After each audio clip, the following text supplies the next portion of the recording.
Morning. Morning. Antok mo tayo? Oo daw si Charles.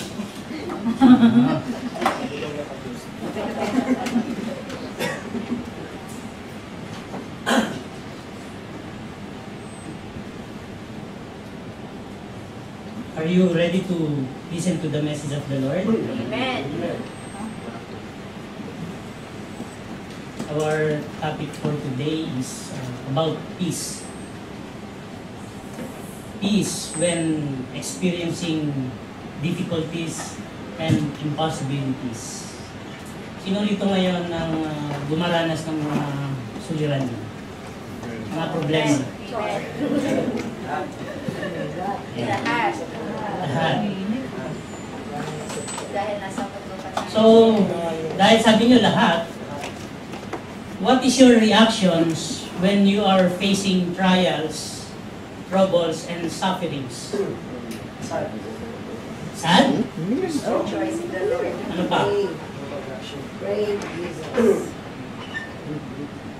Do you have a peace when you are on this kind of situation? Sufferings, problems, trials.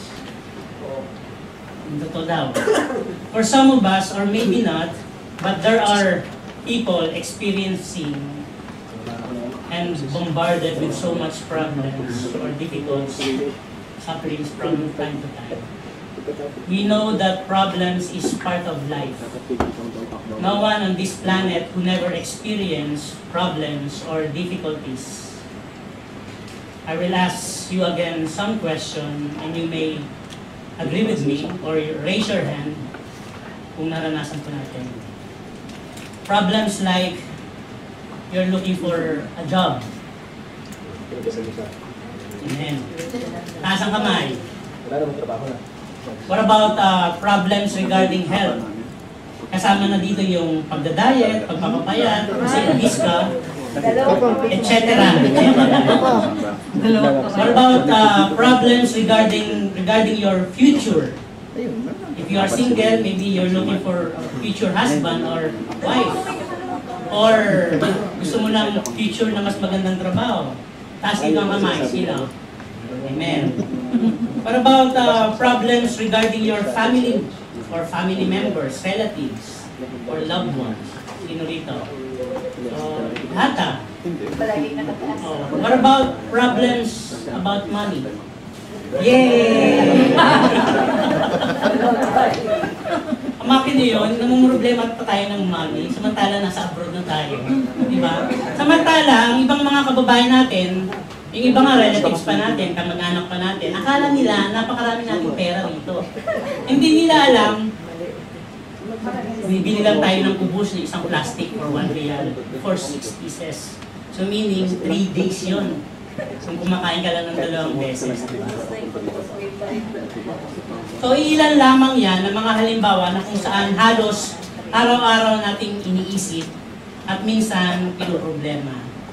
Ilan dito sa atin na kapag may problema tayo o mga suliranin ay mahirap makatulog. Sino dito mahirap makatulog dahil yung mga pinagdaranasan sobrang isip? Ilan dito sa atin na kapag may pinagdaraanan tayo, minsan nagagalit pa sa Diyos. O di kaya nagtatampo. May mga tao minsan na minumura pa nila ang Diyos. At mas lalong nagre-rebelde kapag may mga problema. May kilala akong tao na ganito. Sa Pilipinas, wala dito sa Doha. There is one website that I've encountered yesterday. At dun sa main website nila nakasulat, I don't know if you agree, peace is impossible. Do you agree? Or peace is possible. Do you agree? Yes. Agree. Agree lahat. Agree. So, dahil agree tayo lahat, keep muli natin ang ating mga mata at manalangin tayo. Limit natin sa Panginoon ng mensahe. Salamat Panginoon sa pagkakataon ito na muli makakapakinig kami ng inyong mensahe. Naniniwala kami Panginoon na ito ang tamang mensahe na itinakda ninyo sa bawat isa sa amin sa araw na ito upang aming mapakinggan. Na-realize ko nga Panginoon na ang peace na ito ay mayroong isang awitin na aming inawit a while ago na nabanggit ang kapayapaan na ito. Tunay na ito ang inyong kalooban na aming mapakinggan at mapag-aralan. Dalayan ko, Lord, na inyo kaming patawarin sa aming mga pagkukulang at mga pagkakasala. At nang sa gayon, Lord, ang inyong banal na Espiritu ay maluwag na kumilos sa aming kalagitnaan at magministeryo. Buksan niyo po, Panginoon, ang aming puso't isipan upang maunawaan namin ng klaro ang mga salita, mga mensahe na inyong ipapahayag sa araw na ito. Tagin po ako sa inyong presensya. Dalayan ko, Lord, na ikaw lamang ang siyang itaas. Ang lahat ng ito'y pinagpapasalamatan namin ngayon pa lang sa pangalan ni Cristo Jesus. Amen. Excited ba kayo? Opo. Parang hindi kayo excited eh. Kasi yung kunin nyo, nakagano na eh. Patulog na eh. No? Sa tagpong ito, ay dito po sa ating binasa, dito po parang nagsasabi ang ating Panginoon, pinapangunahan na niya kung ano yung mangyayari sa Kanya. So, halos gusto na niyang pinapangunawan na niya sa Kanyang mga disipulo, ang ating Panginoon Jesucristo, kausap niya ang Kanyang mga disipulo, patungkol sa Kanyang paglisan. At kung babasahin natin ang buong chapter 15 ng John, kaya dito binabanggit na ni Jesus yung Kanyang pag-alis.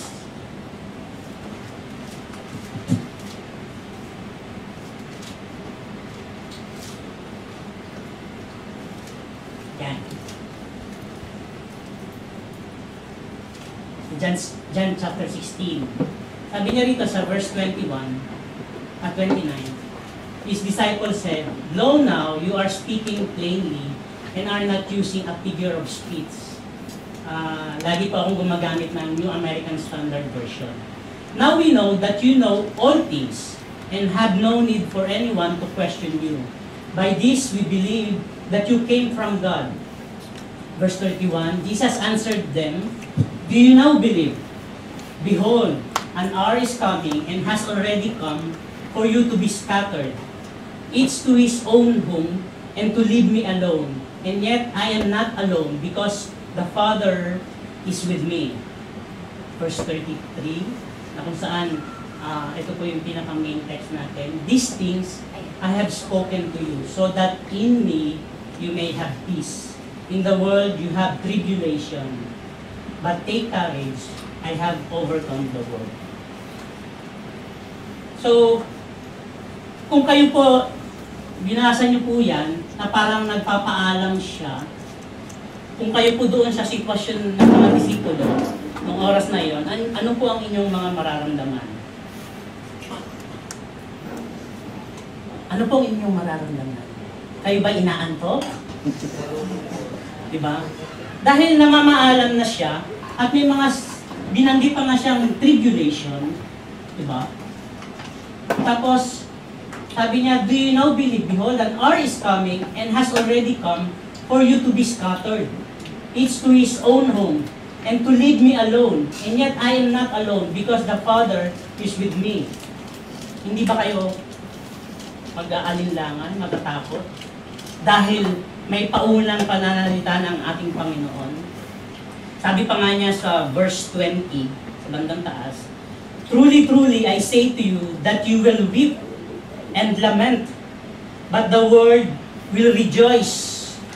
You will grieve, but your grief will be turned into joy. Whenever a woman is in labor, she has pain, because her hour has come. But when she gives birth to the child, she is no longer remembers the anguish because of the joy that a child has been born in the world."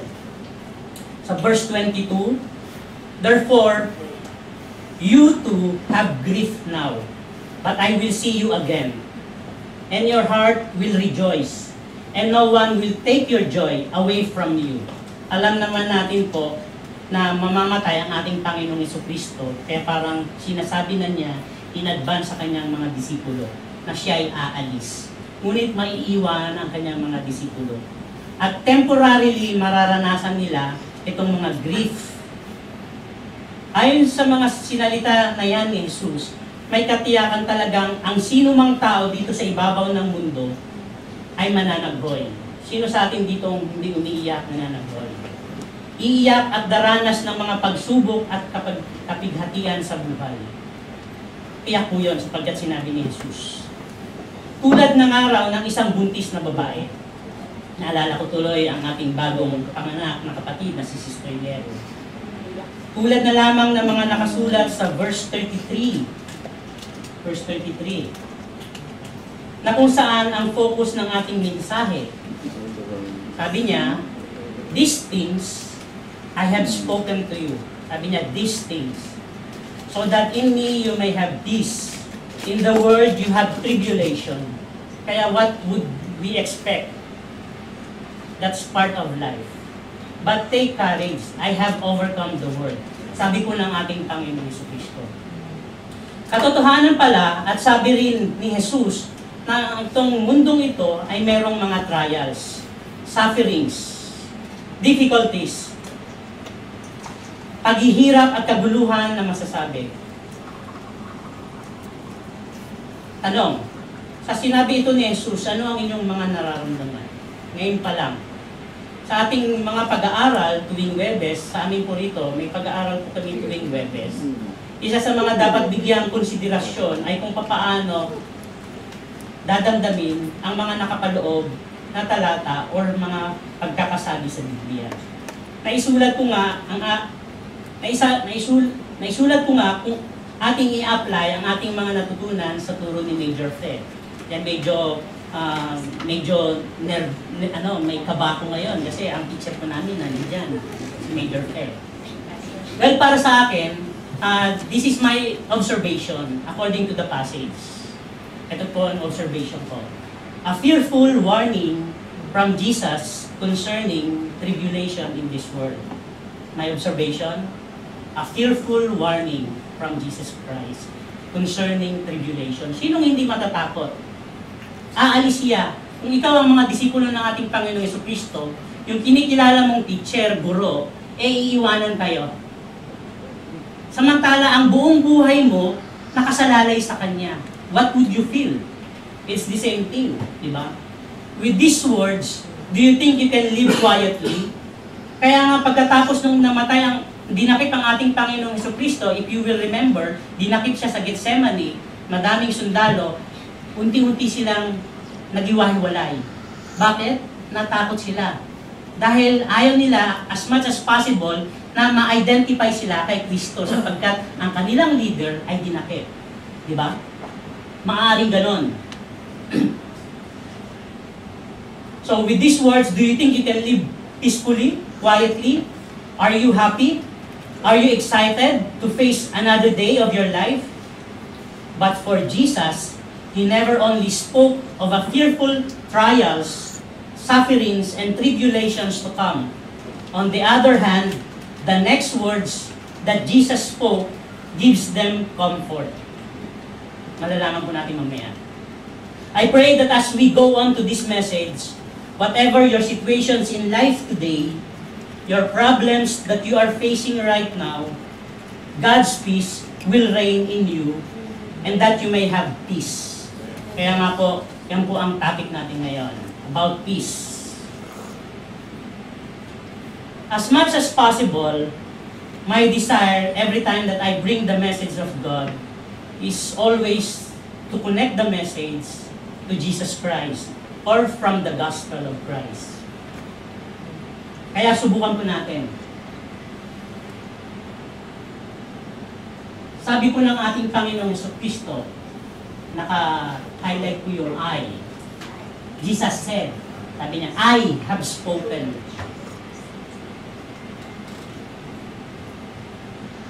Tatlo po yan ang inihanda ko. Pangalawa, in me. At ang pangatlo, I have overcome. So ang lahat po ng tatlo na yan ay sinabi ng ating Panginoong Jesucristo. Nakakunik po sa ating Panginoong Jesucristo. From this, we can easily see the centrality of the message about peace. And that peace is no other than Jesus Christ. galing po ito mismo sa verse 33 na ating binasa. Doon po sa previous slide natin.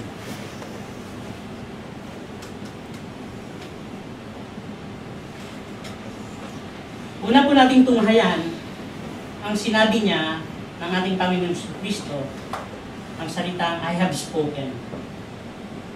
Yung mga previous verses, bago po yung 33, tinanong ko nga po sa inyo kanina, kapag sinabi sa inyo yung mga yon, ano ang inyong mararamdaman? And what about these words that Jesus uttered? I have spoken. Kapag sinabi sa inyo ito ng ating Panginoon Jesucristo sa mga sandaling ito, ano ang inyong gagawin? Ano ang inyong naiisip? Ano ang inyong magiging reactions or action? If Jesus will told us right now that He said, I have spoken these things, what would you do? What is your reactions? Will you listen to Him? Will you adhere to His words? Would you remember His word? Or would your attentions be on Him? And what more? But why? Bakit ba kinakailangan bigyan natin ng emphasis ang kanyang mga sinabi nito? I have spoken. Because lahat ng sinabi nito na yon, that kinakailangan natin ng makinig kapag siya'y nagsalita or kanyang sinabi, kung bakit kinakailangan nating gawin at sundin, at kung bakit natin kinakailangang alalahanin ang kanyang mga sinabi, at kung bakit kinakailangan nating ng atensyon sa kanyang mga sinalita. Because ang kanyang mga salita, lalo ang kanyang mga sinabi na, is worthy of our acceptance. Why? Worthy of acceptance because Jesus already spoke that, ano ba mga sinabi niya? Ano yung mga sinabi niya? Previously, dun sa slides natin. Sabi niya, if anyone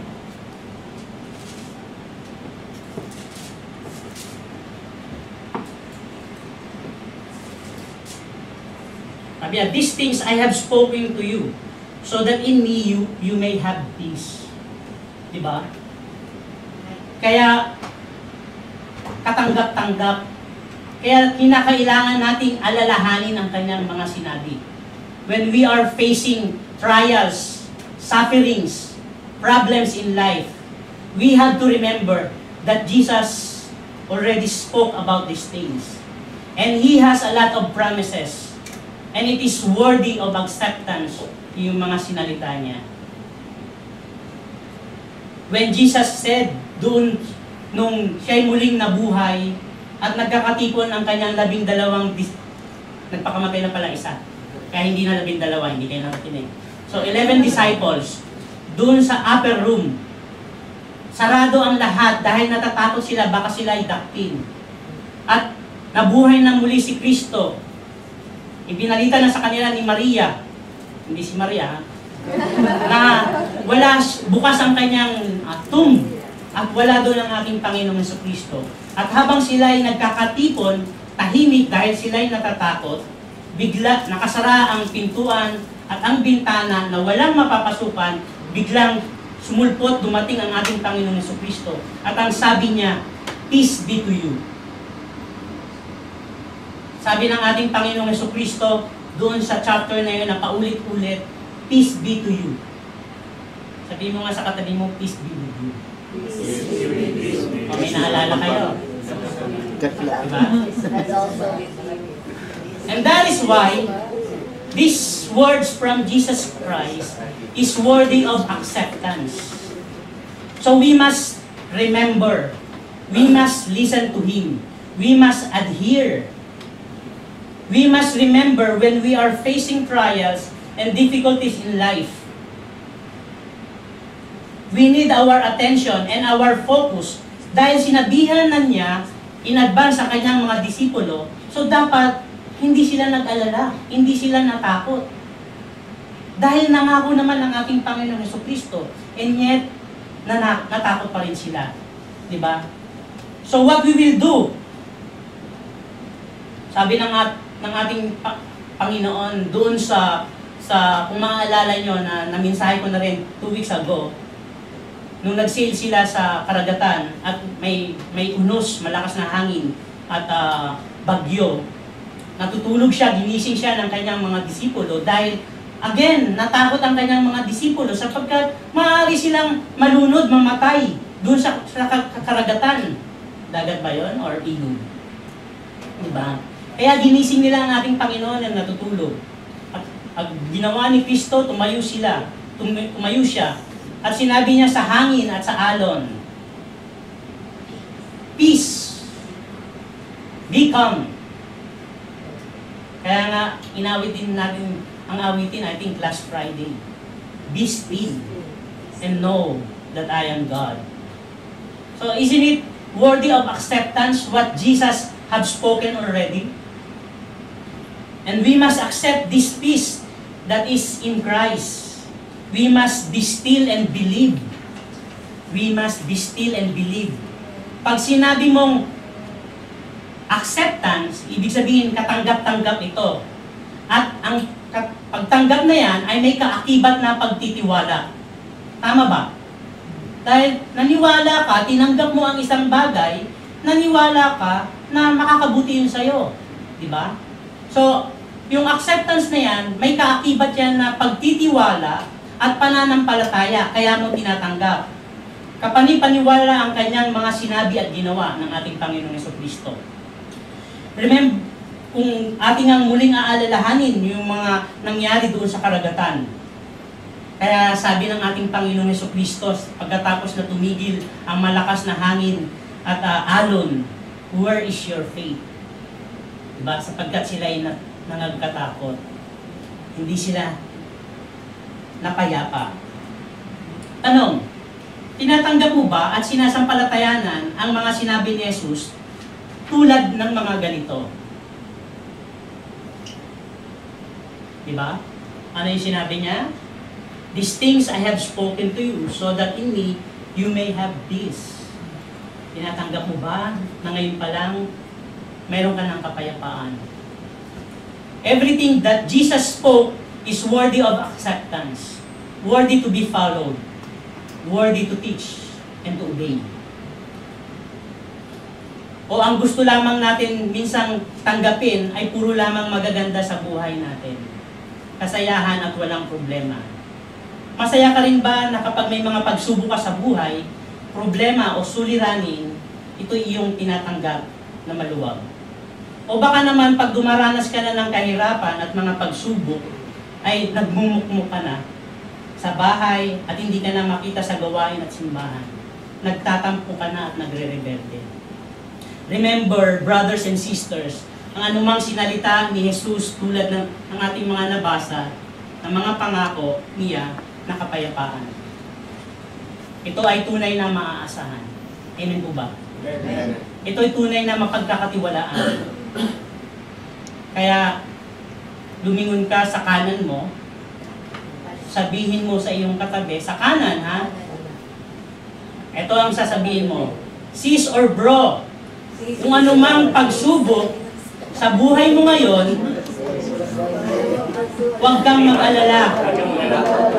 Paniwalaan mo ang sinabi ni Jesus. Kapit lang, be. Na kapayapaan. O, kumaliwa ka naman. Sabihin mo ulit. Sis, bro, kung anumang pagsubok sa buhay mo ngayon, huwag kang mag-alala. Paniwalaan mo ang sinabi ni Jesus na kapayapaan. Amen po ba? That's why Jesus said, doon sa kanyang mga sinabi, is worthy of acceptance. May forever na. Hindi kayo natutulog. Gising na. Gising. Ito yung pangalawa. Ang sinabi niya na in me.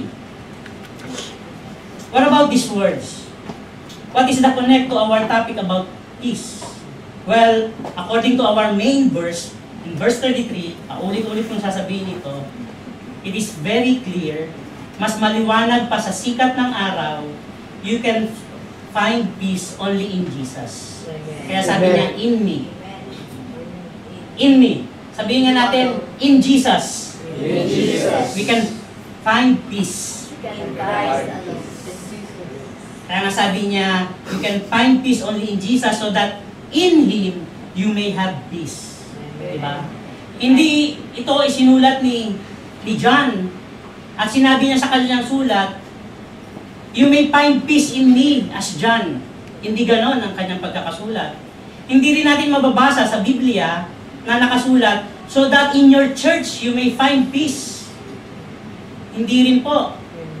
Hindi rin natin mababasa sa Biblia, sa sulat ni Juan, so that you may find peace from your wife or from your husband or from your girlfriend or your boyfriend. Hindi po ganun ang pagkakasulat. Hindi rin po nakasulat that you may find peace from your work, from your company. Hindi rin po natin mababasa that we will find peace from what we have on this earth. But sabi niya, in Jesus. The truth, you cannot find peace from someone else or anything else from this world. Kaya nga, ang sabi ng Biblia, you will find peace in me. Sabi niya, na nagsasalita si Jesus.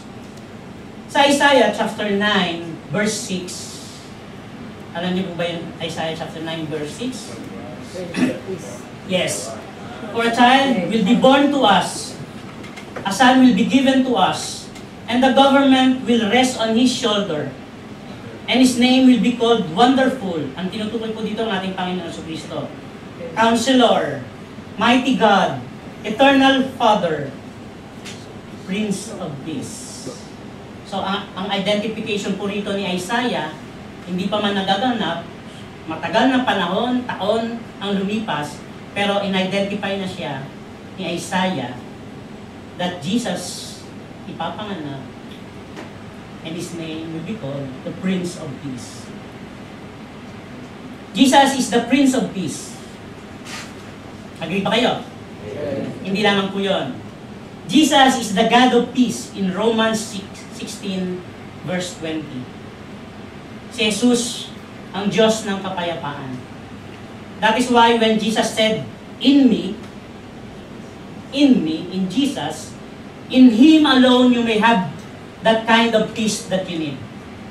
You cannot have this kind of peace outside of Jesus Christ. Hindi mo siya matatagpuan itong kapayapaan na to, tunay na kapayapaan outside of Jesus Christ. Kaya nga hindi sa simbahan, kung ano mang denominasyon na kinabibilangan mo. Hindi sa kung sino mang tao na sinasanto mo. Hindi man sa kung sino mang kaibigan or mentor mo or pastor mo. Kundi sabi niya kay Jesus. You cannot have this peace if you are away from Jesus Christ. You cannot have this peace if you will not continue in Jesus. You will not accept this kind of peace without Him. Because Jesus is the Prince of Peace and Jesus is the God of peace. Kaya kung sinasabi mong Kristiyano ka at kung dumaranas ka ng mga pagsubok at mga problema, you have to abide in Him. You have to experience the peace of God. That's why when Jesus said, in me, nangangahulugan lamang that in Jesus is worthy to whom we should abide. Worthy of abidance. Kaya kung may problema tayo, let's continue to abide in Jesus Christ. Because in Him, there is peace. Abidance is an act or state of abiding. Ang isa sa mga pakahulugan is comply, conform. Paano tayo mag-comply? Paano tayo mag-conform, mag-abide, kung nagre-rebelde tayo, kung may mga pagsubok? Diba? Hindi na tayo nakikita nga, nagtatampo na tayo, nagmumukmuk na tayo. And yet, Sabi ng ating Panginoong Jesucristo, if you love me, you will keep my commandments. Sa John chapter 15, babasahin ko po, verses 4 to 7. Ang Panginoong Jesucristo rin po ang nagsasalita. Sabi niya rito, abide in me, and I in you. As the branch cannot bear fruit of itself unless it abides in the vine. So neither can you unless you abide in me again. I am the vine, you are the branches. He who abides in me, and I in him, he bears much fruit. For apart from me, you can do nothing. If anyone does not abide in me, he is thrown away as branch and dries up. And they gather them and cast them into the fire, and they are burned. Verse 7. If you abide in me, and my words abide in you, ask whatever you wish, and it will be given to you. Sa mga later verse dun sa chapter 16 na pinag-aaralan natin, sabi ng ating Panginoon Jesucristo, kaya hindi ninyo natatanggap because you're not asking in my name, di ba? Dito, paulit-ulit na sinulat ni Juan, sa chapter 15, ang sinabi ni Jesus, na siya, si Jesus, ang siyang puno. Maliwanag na kung wala ang isang tao kay Jesus, na siyang puno, ang tao na siya nasama, kapag wala ang taong ito kay Kristo, wala siyang kapayapaan. Walang kapayapaan ang isang taong wala kay Jesus. Napansin niyo ba yun? Wala pa tayo sa ating Panginoon sa Kristo. Sapagkat kinakailangan ng tao na laging dapat nakakonect sa puno kay Kristo. Kaya sa tuwing dumarating ang problema, ayan, lugmok tayo. Kaya minsan, pag ang Kristiyano may suliranin, hindi mo maidodrawing ang mukha. May mga ganyan. Minsan, naririnig mo na sinasabi pa nga sa kanya, parang wala kang Diyos. Diyan natin malalaman minsan ang mga Kristiyano pag sinubukan na o dumaan na sa pagsubok ng buhay. Minsan, inaalaw ng Diyos yan na magkaroon tayo ng problema para subukin kung hanggang saan ang ating pananampalataya.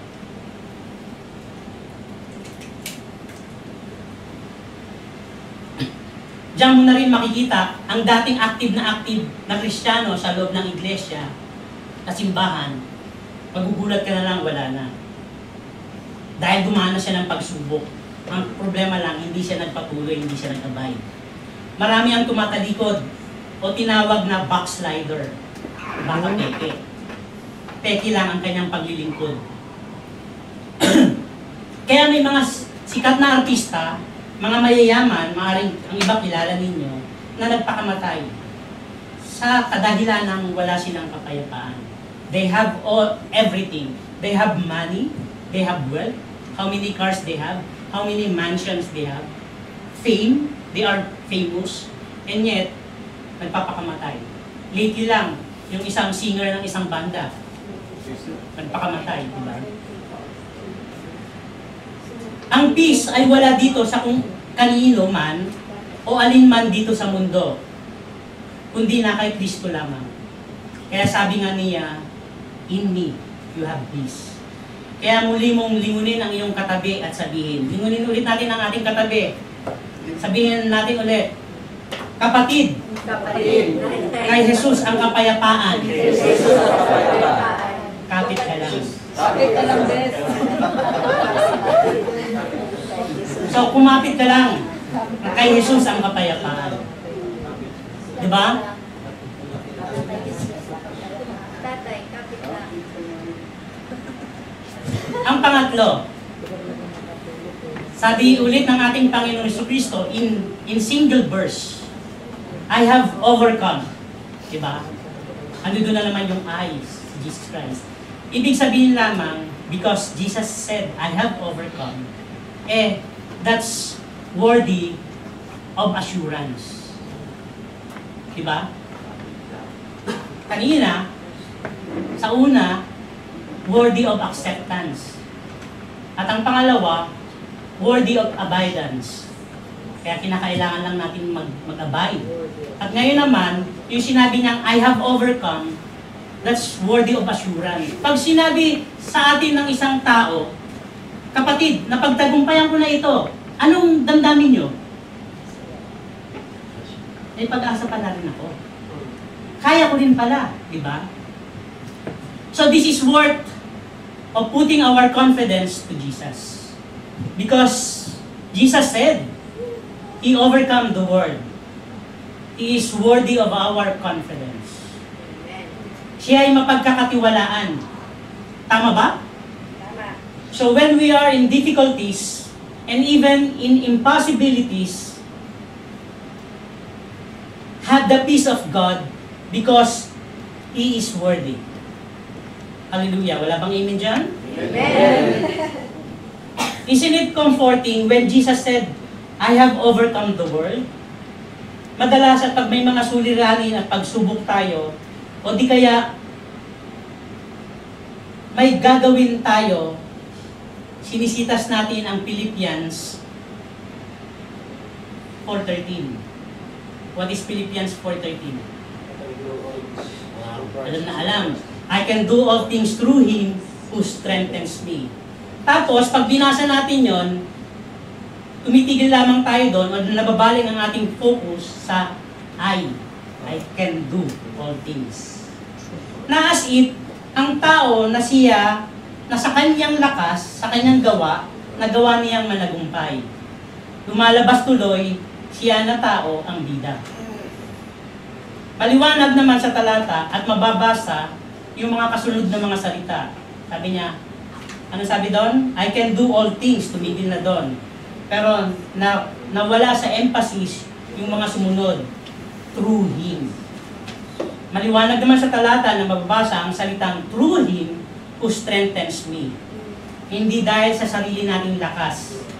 That's why we can do all things. No, it is because of Jesus Christ. Tama. Because He overcome already. Amen. Wala sa tao ang ikakatagumpay natin. Wala sa tao para maging mapayapa ang buhay natin. Wala sa ating sarili. Kundi na kay Jesus lamang.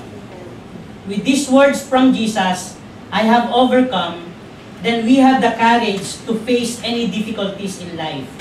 And even hardship, sufferings from this world. Even in this world full of tribulations. Because Jesus already overcome the world, then let's put our confidence to Him. If we will put our confidence in Jesus, our life will be peaceful. Kaya hindi mo na bit-bit ang problema mo. Sinasabi natin, ang bigat-bigat ng bit-bit ko. Asan ko ang mundo? Dahil na-overcome na ng ating Panginoong Jesucristo, hindi mo na siya pasan, kundi pasan ng ating Panginoong Jesucristo. And He overcome already. Amen. So, ulitin ko, if we will put our confidence in Jesus, our life will be peaceful. Amen. Hindi dadami ang mga puti mo sa buhok, kapatid. Hindi kukulubot ang mukha mo. Hindi aabot sa 1 kilo ang eye bag mo. Hindi ka agad tatanda, kapatid, at mananatili kang gwapo, maganda, at healthy. Sapagkat makakatulog ka ng mapayapa. Because you have the peace that is from Jesus Christ. Oh, wag mo nang lingunin ang katabi mo. At baka iba pa ang masabi mo. Sabihin mo na lang, sabihin mo, marap ka ulit sa kanya, kapatid, pinagtagumpayan na ni Jesus ang laban para sa iyo. Mapanatag ka lang. Amen. It is indeed, we need to be courageous. Diba? For the reasons that Jesus already overcome the world. Kaya nga sabi niya doon, diba? Sa verse 33, you may have peace in the world, you may have tribulations, but take courage. Because I have overcome the world. Kaya sinabi niya, kinomport niya ang kanyang disipulo na he overcome, that's why take courage. Diba? Are you not going to trust Him? Why? He is worthy of assurance because in verse 30 of the same chapter, John 16, sabi niya, He came from God. So He is worthy of our assurance, even those prayer requests that we have. Kaya kung ano man yung mga desire, panalangin natin sa buhay, huwag kang mag-alala, kapatid. Diba? Basahin natin ang Mark chapter 4, verses 38 to 39. Sabi niya rito, and he was in the hinder part of the ship, asleep on a pillow, and they awake him. Ito nga yung ganinang kinukwento ko. Sabi niya rito, and they wake him and say unto him, Master, carest thou not that we perish? Sabi niya, hindi ka ba nag-care sa amin na tayo mamamatay na, kami